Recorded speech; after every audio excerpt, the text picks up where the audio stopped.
Good afternoon. Thank you for tuning in to the Government of Newfoundland and Labrador's COVID-19 news conference. I'm Leslie Clark with the Department of Health and Community Services, and I'm the moderator for today's question and answer session. Joining us today are the Honourable Andrew Furey, Premier of Newfoundland and Labrador, the Honourable John Haggie, Minister of Health and Community Services, and Dr. Janice Fitzgerald, Chief Medical Officer of Health. Please stand by. Our news conference will begin shortly.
Good afternoon. Thank you for joining us for the Government of Newfoundland and Labrador's COVID-19 update for today, Monday, December 14th, 2020. I'll keep my comments brief, as of course the Minister and I are in the House of Assembly shortly, and we want to leave times for appropriate questions. This is the start of a very exciting week. The very first doses of Pfizer's COVID-19 vaccine landed on Canadian soil late last night. And our logistics team is working diligently on the next steps as Newfoundland and Labrador gets its shipment shortly. As we announced last week, the Health Sciences Center in St. John's is one of 14 vaccine distribution sites chosen across the country. Major General Danny Fortin, who is leading logistics at Public Health Canada's Operations Center, has said the vaccine delivery schedule is unfolding exactly as planned. Our own logistical dry runs concluded last week, and everything is in order here in the province. The health and well-being of Newfoundlanders and Labradorians is our top priority. It's top of mind for public health departments across the country and Health Canada. That's why we can all assure you that this vaccine has proper approval after a rigorous scientific review. Canada is the third country to green-light this vaccine around the world. The limited side effects noted during clinical trials of Pfizer's vaccine are similar to those experienced with other vaccines that you may be familiar with. And people need to be educated and aware of the side effect profile. Those side effects, even though they're limited, can include pain at the site of injection, body chills, feeling tired and fatigued, and even feeling a bit feverish. These effects will resolve on their own and do not pose a risk to your health. We encourage everyone to avail of this vaccine when their time comes. And when it comes to concerns about allergic reactions, I'd like to stress that Health Canada warns that all vaccines carry a warning about the risk of serious allergic reactions. In terms of Pfizer's COVID-19 vaccine, people with allergies to any of the ingredients in it shouldn't get it. Not anyone with allergies, just those who are allergic to the ingredients in the vaccine itself. It's a big relief to be able to start rolling out the COVID-19 vaccine right here in Newfoundland and Labrador, and indeed the rest of the country. But we're not out of the woods just yet. It's incredibly important that now, more than ever, we continue to follow public health guidelines. Remember, the fight against COVID-19 is ongoing and active, and you are all participants in it. So please, remember, wear a mask, wash your hands, and keep your distance. The holiday season is upon us, but it's not like any we've experienced before. Be sure to keep that in your mind as you go about your daily business. Be kind. Safely check out on people around you, especially if they may be under the weather or feeling particularly tough time right now in the holiday season. Use the mental health resources available to you, like Bridge the Gap. You're not alone. So take care of yourselves and each other. And with that, I'll turn it over to Dr. Fitzgerald for today's update. Thank you, Premier. Good afternoon, everyone, and thank you for joining us today. Since the media advisory yesterday, we have one new case of COVID-19 in our province, and it is travel-related. The individual is male in the Eastern Health Region between the age of 50 and 59. We have 23 active cases in the province, and the total number of cases cumulatively in our province is 359. In total, we have tested 67,315 people. I would like to start with an update on the situation in Harbour Breton. We have had over 500 people come forward for testing in the community, and we have not identified any additional cases beyond the existing 3, which is very reassuring. We have found no evidence of widespread community transmission in Harbour Breton to date. Out of an abundance of caution, further testing is being done in the area to ensure that there is no further onward transmission. The investigation is ongoing, and we will provide an update when it is concluded. Turning our attention now to the Western region, the positive case announced Saturday has now been determined to be inconclusive. The original sample was retested on another testing platform, and a second specimen was collected and tested, and both are confirmed negative. This, combined with the information obtained through the public health investigation, leads us to say that this individual did not have COVID-19. The public health investigation in the region has now concluded, and the investigation has not found any evidence of COVID-19 virus transmission within schools or in the community. With this new information, we no longer need to proceed with broader community testing in the area. As we enter the middle of December and prime time for Christmas celebrations, I have to say that I'm very encouraged that people are taking heed and following our guidance around gatherings. I have heard of many functions being cancelled or modified to ensure that they're in line with our recommendations. I know it seems terribly grinchy of me to express happiness at this, but I know that these measures will prevent the spread of COVID in our province, and that has to take priority over all else right now. For anyone who is still uncertain about where we are, what we are asking of you, it is that you choose a maximum of 20 people that you interact with closely over the next few weeks. These 20 people should not change. Gatherings should only be held with these close, consistent contacts. This means you should not be attending parties with different groups of people from night to night. As a reminder, our special measures order for informal gatherings sets a maximum of 20 people. This includes functions in private homes or in rented spaces when not organized by a business or organization. It also applies to informal outdoor gatherings. The number of people in any gathering should only be as large as the space permits, allowing 6 feet of physical distancing on all sides. When the size of a space is taken into consideration, this may be much less than 20. If you find yourself at a gathering with people who are not your close, consistent contacts, then you must apply your layers of protection. Please maintain 6 feet of distance from others, wash your hands well upon entering and leaving, and avoid any self-serve food trays. If you are unwell, do not attend or host a gathering. Stay home until your symptoms have passed. If you meet the criteria for COVID-19 testing, please get tested. Similarly, when in public spaces, apply your layers. Wear your mask, stay 6 feet away from others, and remember that the mask does not replace physical distancing. Do not visit public spaces if you are feeling unwell, and wash your hands often and well, or use hand sanitizer when soap and water are not available. And above all, do not forget kindness towards others. As a recap for those who may have just joined us, we have only 1 new case since yesterday's media advisory, and the total number of cases in the province is 359. And while we keep our eye on that small speck of light at the end of the pandemic tunnel, we must continue to persevere with our trusted public health measures.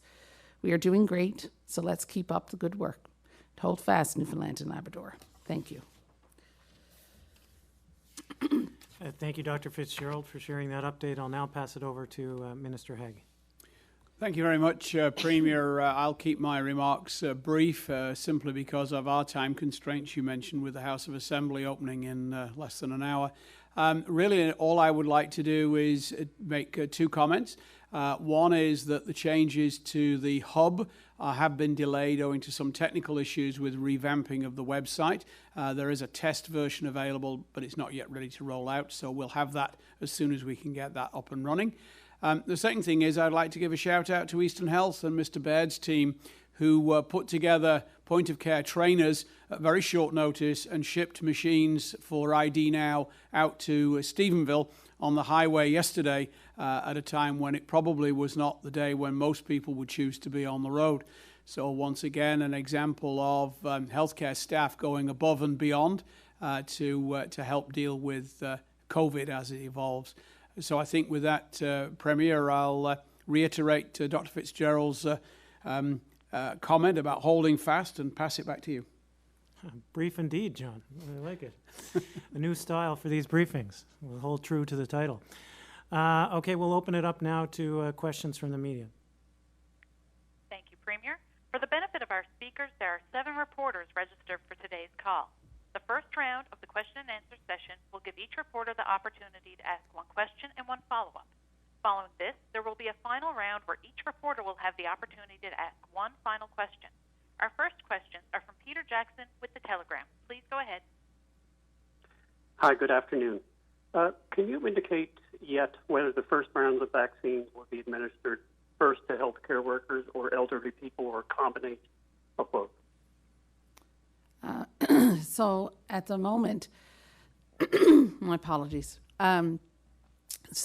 Just due to restrictions that have been placed on us by the manufacturer for this first round of vaccines that are going to be coming here, we're not able to move it from the point where we receive it, and so because of that, we'll be targeting healthcare workers with that group lot of vaccines. However, our priority groups, as we've stated previously, are still, we still have adults living in nursing homes, and the staff in nursing homes certainly are still amongst those top priorities to get the vaccine in the first quarter. Okay, thank you. And you referred to, the Premier, I believe, referred to people with allergies.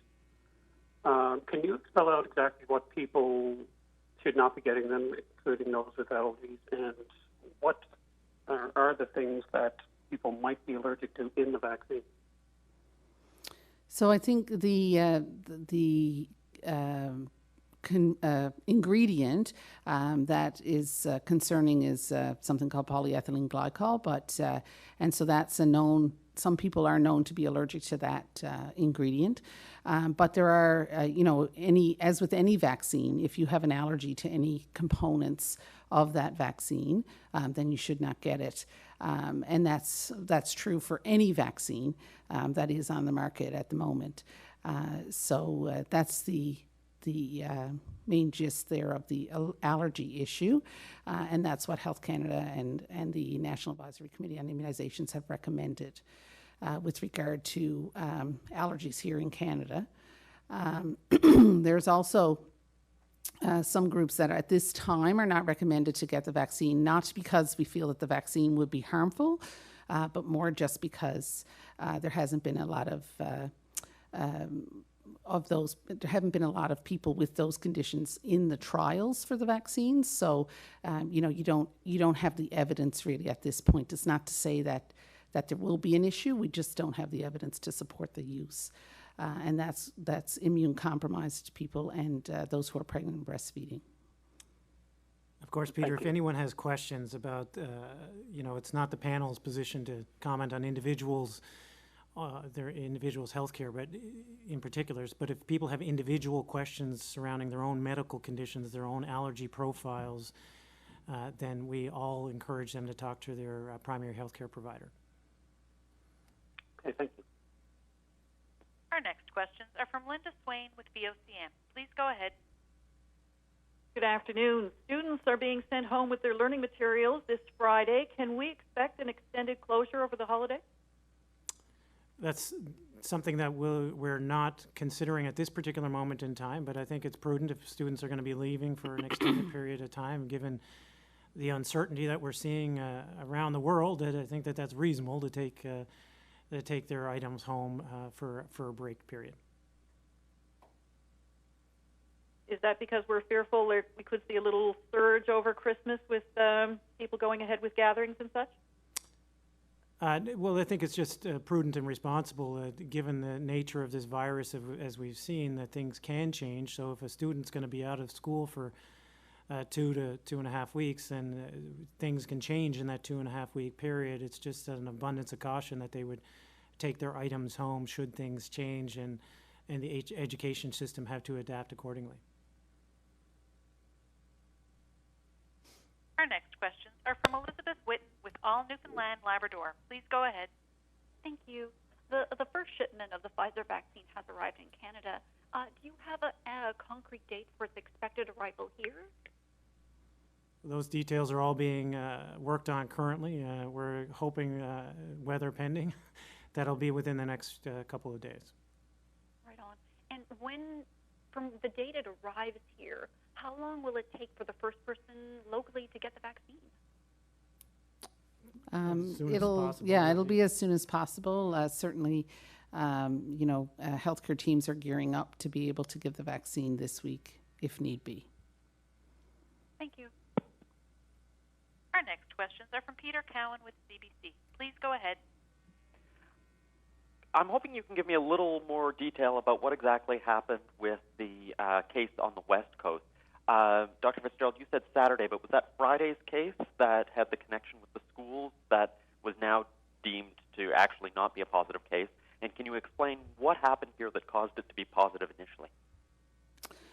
So it was a case announced over the, I don't know, I have to go back and look exactly at the date, but no, my understanding is the case announced over the weekend, and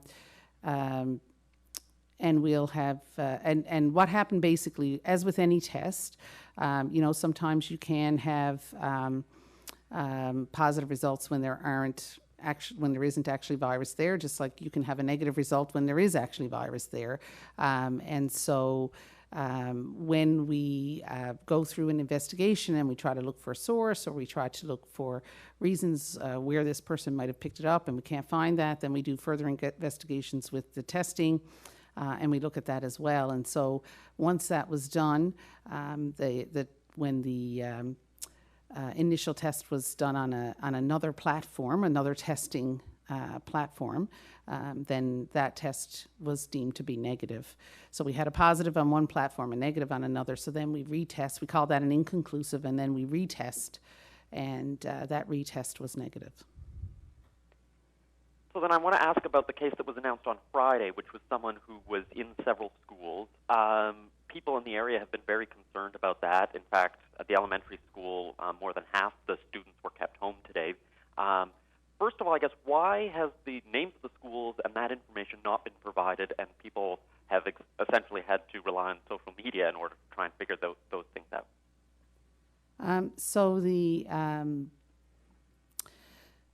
So my understanding with the case, and of course I'm not involved on the front lines of this, Peter, but my understanding is that the risk was actually had actually passed with regard to exposure time, and so it was more about, the testing was more about just trying to find sources and to make sure there was no onward transmission, but that we were past incubation periods and things like that. So this is so in that situation, up to this point, where all the testing that's been done up to this point has not revealed any onward transmission at all. Thank you. Our next questions are from Patrick Butler with Radio Canada. Please go ahead. Hi, I'd like to ask about that same situation on the West Coast. There's been a number of people who've expressed frustration about hearing that there's a positive case in their region, and then hearing rumors and having nowhere to turn for information that they can trust. Do you think that in this case, the information public health has divulged in this case has been sufficient? So, as with any case, we are not able to release details of individual cases, and certainly the information at this point, I know that public health was in contact with schools and all the stakeholders in the area over the weekend. So certainly I think they have done a good job with communicating to their stakeholders what the information that they had. Just to follow up on that, time after time we've seen that despite authorities trying to keep privacy in mind, people seem to find out, or there's a lot of rumors that have been circulating. If there's a case where if this information eventually comes out and there's no authority that is giving clear information on what schools are affected, for instance, in future, keeping that in mind, if there are cases where school children are close contacts, are we going to be more transparent regarding specific schools that are affected? So we have been, and we were in contact with, the public health authorities were in contact with the English School District to have those discussions. So that did happen in this case as well. And it has in every case where that potentially is an issue. But with parents specifically, sorry. So communication to parents in that situation is generally a joint effort between the public health and the school district when they feel that there is concern in the schools where they feel that a school may be affected. Certainly all the people who were deemed to be affected were notified by public health with regard to testing and things like that. Our next questions are from Kellyanne Roberts with NTV. Please go ahead. Thank you. I have a question surrounding the vaccine administration. We know in this province that there will be no filming or documentation of who's receiving the first vaccine, citing privacy reasons. When we do the flu vaccines, however, we generally do, I guess, visualize that and relay it to the public. Quebec having announced those who are going to be getting that first doses, having been interviewed. Here, just what do you say to those who say that the lack of transparency on the administration of this vaccine is very concerning? I think that stems from some comments I made last week, actually, Kellyanne. I mean, I was not convinced of a public health benefit on the evidence of the question as it was posed. The fact is that, figures in the public life, such as myself, have actually had their photo op having their flu shot in an attempt to encourage others to take vaccine. I think the concern from public health and the clinician's point of view is around the individual privacy. And I think there's always a discussion to be had. If there is some suggestion or some evidence that by having an index, vaccine zero kind of event, that we can improve the uptake. I haven't seen it, but from my point of view, I've not ruled it out. I just hadn't ruled it in on the basis of what I'd read. But in hearing those concerns about that transparency, is that not one of, I guess, those points to be made on if people are to see this administered in our province to people here, if these people are willing to be interviewed and filmed and everything, then wouldn't that give way to that transparency? I think that's a view, certainly, and I'm quite happy to be persuaded.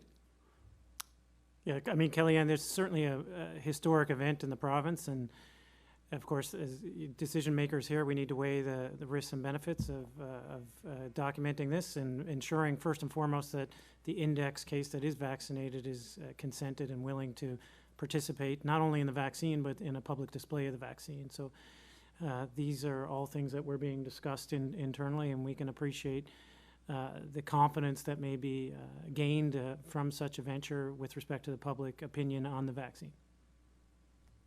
Thank you. Our next questions are from Sarah Smelly with Canadian Press. Please go ahead.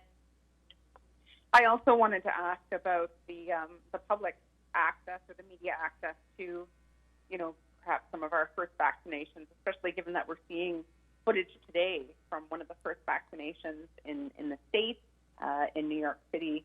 I know of parents who have, had kids come home saying, oh my gosh, this vaccination is going to be like this, and we're totally scared.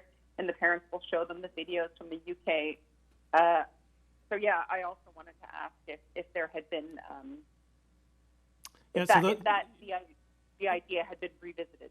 Yeah, so this is all stuff we're considering right now, similar and in line with Minister Haggie's previous comments and how we answered Kellyanne. But these are, you're right. I mean, if this increases the public willingness to be vaccinated and dispels myths and settles fears, and the participant is willing and able and consented to being publicly displayed, then that's certainly the things that we're considering with respect to the balance of public health measures and individual privacy. Thank you. I will now go back through each reporter to see if you have one final question. Peter Jackson with the Telegram, do you have a final question? Yeah, this one quick one about Harbour Breton. The first case there happened more than a week ago. At what point do you decide to clue up an investigation, even if you don't find a source? So I guess when public health has no further leads to follow up, then they make a judgment and decide whether they close an investigation. But at the moment, they're still working through a few paths, and I think in the next couple of days they'll have finalized that investigation. Thank you. Linda Swain with BOCN, do you have a final question? I do. Day leave is being offered for residents of some long-term care facilities to allow them to spend time with family over Christmas. We're told that's causing some concern for some residents and their loved ones. What assurances can you provide for those worried about their loved ones in long-term care who feel as though they could potentially be exposed in that way? I missed the beginning of that question, Linda. I'm terribly sorry. What was the issue with long-term care? I'm told that day leave is being offered for some residents to allow them to spend time with family over Christmas, and that's leading to some concerns among other residents of long-term care that they could be exposed that way. No, I hear you. Sorry, it was the day leave. I missed that. From my point of view, I think that is a legitimate concern, and we'd certainly take public health advice about that. From long-term care facilities, obviously, they fall under regional health authority control, and it's a relatively straightforward issue to manage once we have the right advice. I think for personal care homes, however, that would be up to the owner or operator, absent any directive from medical officer of health. But it is something we're looking at the moment. Thank you. Elizabeth Whitten with All Newfoundland Labrador. Do you have a final question?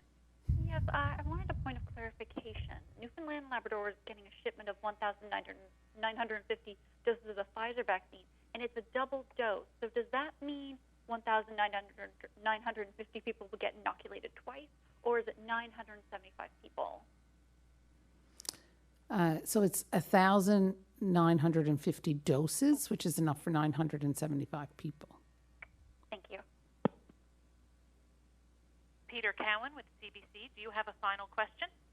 Yeah, I'm just hoping for a little more clarity on the West Coast situation. That case that was announced Friday that involves students in schools, that, as far as I know, it was under investigation at the time. Has there been a source of that investigation found, or is there still concern that this may be community transmission? No, the source of that investigation was found related to travel. Related to travel. Okay, Yeah. Thank you. Sorry, excuse me. Patrick Butler with Radio Canada. Do you have a final question? Just regarding vaccines, beyond the initial 1,950 doses that we'll receive this week and then 1,950 next week, are there any more vaccines? Can you give a number, if you have one, in terms of what has been confirmed for Newfoundland Labrador and when we might expect to receive them? We don't have those numbers yet. Those are all conversations that are happening at all three of our tables nationally, and of course that depends on how quickly supply chains can scale, and so. But those are all numbers that we're all anxiously awaiting. Kellyanne Roberts with NTV. Do you have a final question? I do. We're hearing concerns from nurses regarding the rotational workers that support people in labor and delivery in OBS, particularly that they don't have to self-isolate. They can come directly in. With the amount of cases having been linked to travel recently, why was this decision made? Sorry, the question is surrounding OBGY, the labor and delivery? Sorry, rotational workers who had just returned back to the province, not having to self-isolate before being present for a labor and delivery. So they do have to self-isolate outside of that support visit that they have for the labor and delivery. And certainly, it is important for mothers who are giving birth to have support from their support person, whoever that may be. And so certainly in discussion with the regional health authorities, putting the proper precautions in place so that the risk of spread is low with physical distancing and masking. It's felt that those risks can be managed, much as there are other situations that, where we have to manage risk in that way. Thank you. Sarah Smelly with the Canadian Press. Do you have a final question? Yeah, I just wanted to ask, and pardon me if this has been covered, Northwest Territories, for example, they're giving estimates for when they think the Moderna vaccine might arrive there. Do we have any estimates for that? No, we don't. No, not at this time. Yeah. Oh, yeah. Thank you. Thank you, everyone. Premier, do you have any final comments today? Thank you for joining us. I just wanted to reiterate some of the discussion points from earlier. Please continue to follow public health guidelines. There is hope on the horizon with respect to the vaccines, and I'm glad that it occupied the majority of our conversation today because people need to be educated and aware.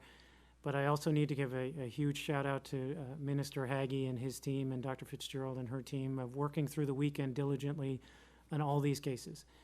I know that it's a stress and anxiety to people in the communities, but I need to reassure you that that both of these individuals are working tirelessly at all hours of every day and night, including weekends, and they each deserve a round of applause, especially going into this holiday season. So thanks for joining, and we'll look forward to chatting on Wednesday. Thank you, Premier. Take care, everyone. Stay safe and enjoy the rest of your day. Our smartphones. We use them to keep in touch, to play, and to work. Now, your smartphone can help you limit the spread of COVID-19. Someone can have COVID-19 and not know it. They can spread the disease before they have any symptoms.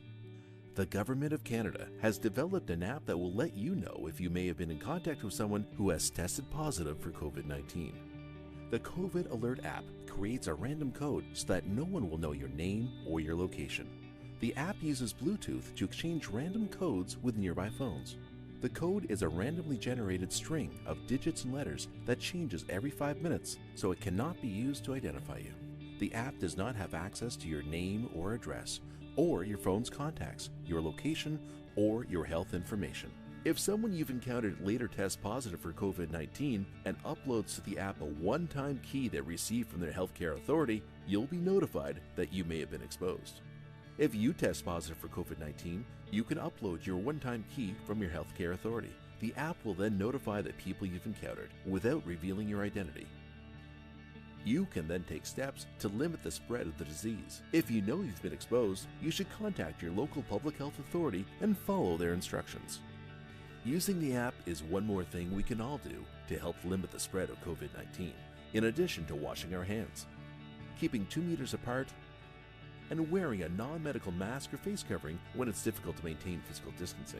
You can do your part by downloading the app today and helping others use it too. The more people who use the app, the better we can contain COVID-19. Help protect yourself and your community. Download the Covet Alert app to help limit the spread of COVID-19. Go to the App Store or Google Play. Find out more at canada.ca/coronavirus. A message from the Government of Canada.